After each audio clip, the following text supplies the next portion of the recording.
지금 메타가 전 세계 10위, 그 다음이 은이고, 그 다음에 지금 비트코인이 8위 정도의 시가총액 가지고 있죠. 거래소에 있는 비트코인의 수량이 200만 개가 안 돼요. 근데 지금 현물 ETF가 한 달에만 10만 개씩 가져가고 있어요. 그럼 남은 물량이 줄어들 때마다 가격은 기하급수적으로 오르게 돼 있어요. 비트코인의 리스크를 가장 걱정하시는 이유 중에 하나가 네. 우리가 그걸 눈으로 본 게 너무 많단 말이죠. 뭐 루나, 테라코인도 그렇고요. 소위 말해서 스캠코인이라고 네. 해야 될까요? 이런 것들이 너무 많다 보니까 리스크에 관련된 것들을 걱정하시는 분들이 많은데 루나, 테라, 알트코인과 비트코인의 차이점은 뭐예요? 그거는 미국 증권거래위원회가 명확하게 얘기를 했어요. 비트코인을 제외한 모든 코인은 알트코인이다. 그리고 모든 알트코인은 증권이다. 증권이다. 네, 라고 얘기를 했어요. 물론 이더리움 같은 경우에는 대답을 회피하고 있고 그 외에 뭐 리플처럼 법정 시비가 걸려있는 코인이라든지 그거는 아직 법정 싸움이 안 끝났기 때문에 발언을 하기가 어렵죠. 그 다음에 아까 말씀드린 라이트코인이나 비트코인 캐시. 도지코인 이런 것처럼 비트코인을 복제해서 만든 코인들 딴지를 안 걸었지만 그 외에 모든 코인들은 증권이다라고 못을 박았어요. 그러면 이게 무슨 의미예요? 증권이라고 하는 거는 누군가 이득을 바라고 발행을 한 거예요. 그러니까 예를 들어서 제가 처리코인이라는 거를 만들어서 그냥 뿌려요. 그러니까 발행 주체가 있다. 네, 발행 주체가 있고 뭔가 목적이 있는 거예요. 그리고 뿌려놓고 사람들한테 이게 사람들이 막 그걸 사기 시작해. 그럼 제가 가지고 있는 거 그냥 다 푸는 거예요.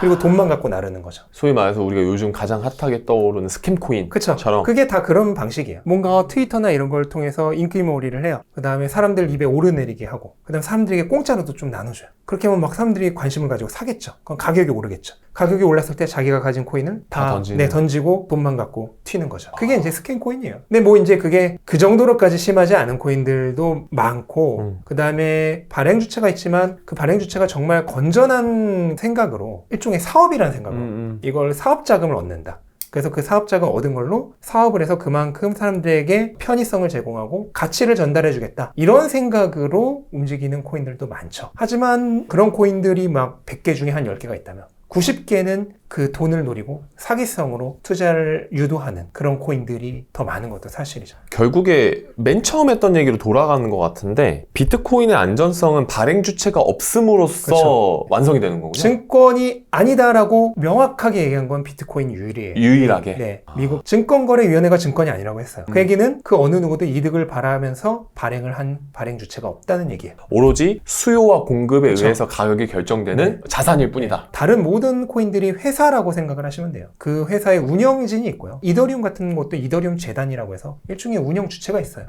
비탈릭 부테린처럼 회사로 치면 CEO 같은 사람이 있죠. 명예회장이나. 그런 사람들이 주도권을 가지고 운영을 해나가요. 그렇기 때문에 회사이고 그 회사가 발행한 그 코인은 그 회사의 주식이다 라는 개념으로 생각을 하시면 돼요. 금도 주인이 없잖아요. 그렇죠. 근데 금인데 그거를 그냥 하늘에서 이렇게 내려온 금 그렇게 생각을 하면 돼요. 새롭게 만들어진 금. 네. 다른 모든 코인들이 회사의 주식 같은 거라고 하면은 비트코인은 일종의 대자연도 주인이 없잖아요. 그 다음에 비트코인을 가지고 뭘 하든 관여를 하잖아요. 비트코인이 뭐 범죄에 이용된다 뭐 이런 의혹들도 많은데 실제로 비트코인은 범죄에 사용하는 사람들도 있어요. 근데 그 어떤 것이든 그만큼의 가치를 가지면 다 범죄에 이용이 되거든요. 그렇죠. 세계에서 가장 많이 범죄에 이용되는 통화가 뭘 것 같아요? 달러죠. 상식적으로 생각해요. 달러가 비트코인의 수십 배에서 수백 배 더 많이 범죄에 이용돼요. 그렇기 때문에 그 범죄에 이용될 수 있지만 비트코인은 관여하지 않아요. 대자연이 그 자연 안에서 뭔 일이 일어나든 전혀 관여하지 않아요. 그것처럼 비트코인도 관여하지 않아요. 예를 들어서 달러 같은 경우에는 어떤 나라가 전쟁을 해. 그럼 저 나라 달러 동결 할 수 있죠. 싫어하는 나라 달러 동결 할 수 있죠. 비트코인은 동결하지 않아요. 동결할 주체가 없어요. 모두가 공평하게 그쵸? 채굴할 수 있고 네. 거래할 수 있으니까. 그렇죠. 변수라는 게 딱히 없는 자산일 수도 있겠네요. 오히려 변수가 전혀 없다라고. 그러니까 수요와 공급 오직 이외에는 수요와 공급. 주식은 가장 골치 아픈 것 중 하나가 3개월마다 한 번씩 다가오는 실적 발표가. 그렇죠. 분기 실적 발표가. 네, 이건 뭐 매번 할 때마다 거의 복권이에요. 어떨 때 막 끝나고 10%가 오르고 뭐 20% 오를 때도 있죠. 반대로 20% 떨어질 때도 폭락할 때도 네. 있죠. 근데 비트코인은 그게 없어요. 그렇구나. 실적 발표란 게 없어요. 왜냐면은 운영 주체가 없잖아요. 회사가 아니고 현금 흐름이 없어요. 그렇기 때문에 뭐 실적 발표 이런 거 없고 그다음에 CEO가 아니면 경영진이 뭔가 이상한 짓 해서 그것 때문에 회사 리스크가 부각돼서 가격이 폭락할 가능성도 없죠. 외부 변수가 오히려 없는 거죠. 비트코인의 시가총액이라는 게 있나요? 지금 1조 3천억 달러에서 4천억 달러 정도로 왔다 갔다 하는데 은과 경쟁을 하고 있어요. 현재. 네, 은이 금에 이어서 수천 년간 상품 자산에서 2위였죠. 그 수천 년간 2위였던 자산을 지금 비트코인이 넘으려고 하고 있는 거예요. 이야. 나온 지 아직 15년밖에 안 됐는데. 그러면 시가총액이 1조 3천억 달러 정도 된다고 하셨는데 이게 어느 정도 비벼도 되는 거예요? 뭐 우리나라 기업으로 따졌을 때나 미국 우리나라 기업 중에는 전혀 비빌 데가 없고요. 지금 메타가 전 세계 10위 시가총액인데 그 다음에 지금 비트코인이 전 세계 모든 자산 8위 정도의 시가총액을 가지고 있죠. 모든 자산 합쳐서 8위예요? 네. 그 바로 위가 구글, 아마존. 구글, 아마존. 아마존. 그것과 은혜 사이 정도라고 보시면 돼요. 어마어마한 숫자네요? 이걸 어쨌든 이 시스템을 만든 사람이 있을 거 아니에요? 누구예요, 그 사람은? 그 사토시 나카모토라고 가명을 사용하는 것으로 추정되는 익명의 프로그래머예요. 이름만 일본인스러운 이름을 쓴 거죠. 그리고 영어를 굉장히 잘 하기 때문에 이 사람이 비트코인을 발행하면서 비트코인 백서란 것을 만들었어요. 백서. 이게 이제 비트코인이 무엇이고 어떤 식으로 사용되는 거 그런 거를 얘기를 한 거죠. 그런 백서를 만들었는데 그 백서가 영어로 쓰여져 있는데 거의 완벽한 네이티브 영어예요. 그렇기 때문에 이게 일본인일 가능성은 굉장히 없다. 사람이 활동했던 시간대로 봤을 때는 영국인일 가능성이 가장 보이고 있어요. 그리고 비트코인이 최초로 나왔을 때 비트코인은 데이터잖아요.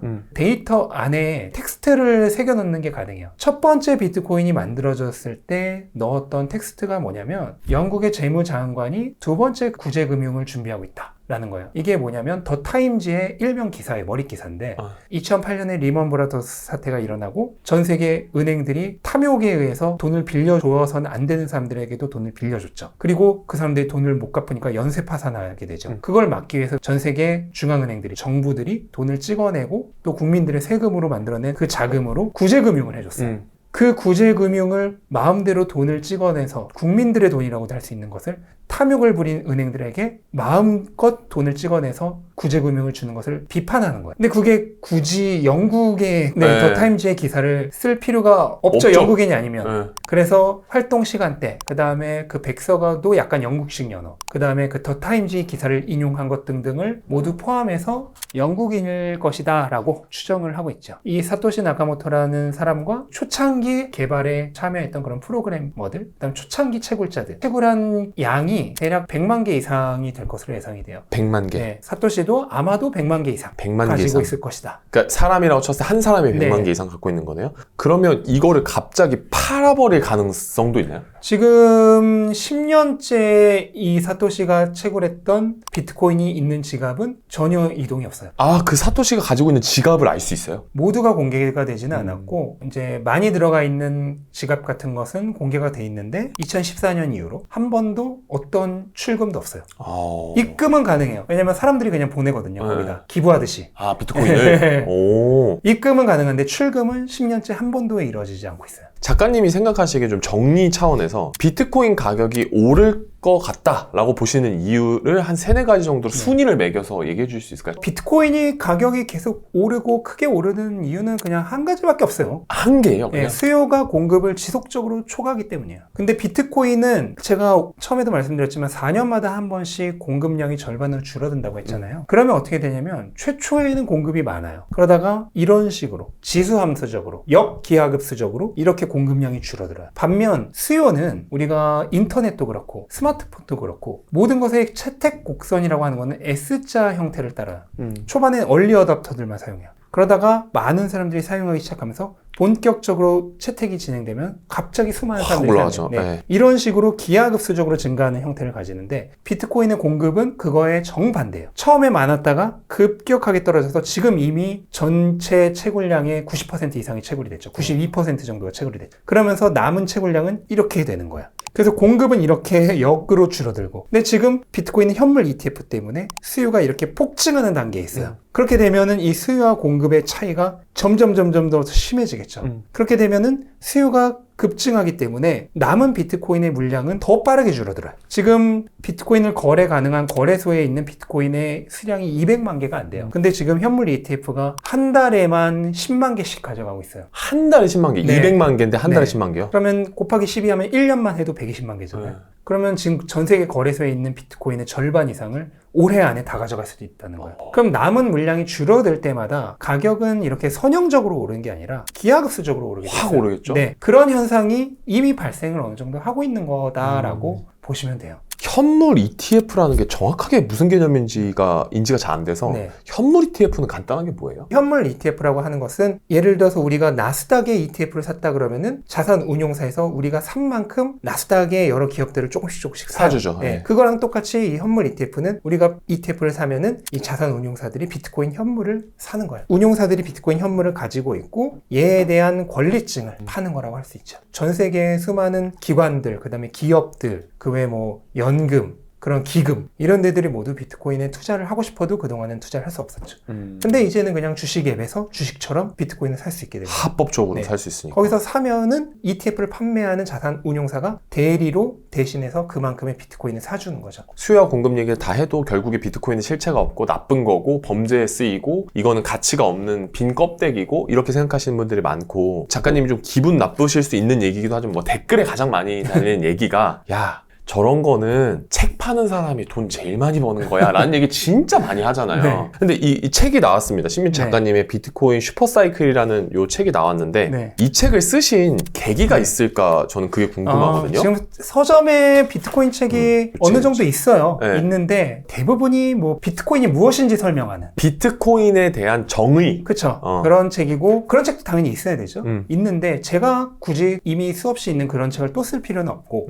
저는 투자를 하는 사람이기 때문에 비트코인 자체에 대한 설명보다도 이 비트코인의 투자의 기회에 대해서 설명을 하고 싶었어요. 그래서 이 책은 비트코인을 이용해서 어떤 투자의 기회, 어떻게 부자가 될 수 있는지, 돈을 버는 방법에 대해서 설명을 한 투자서라고 보시면 돼요.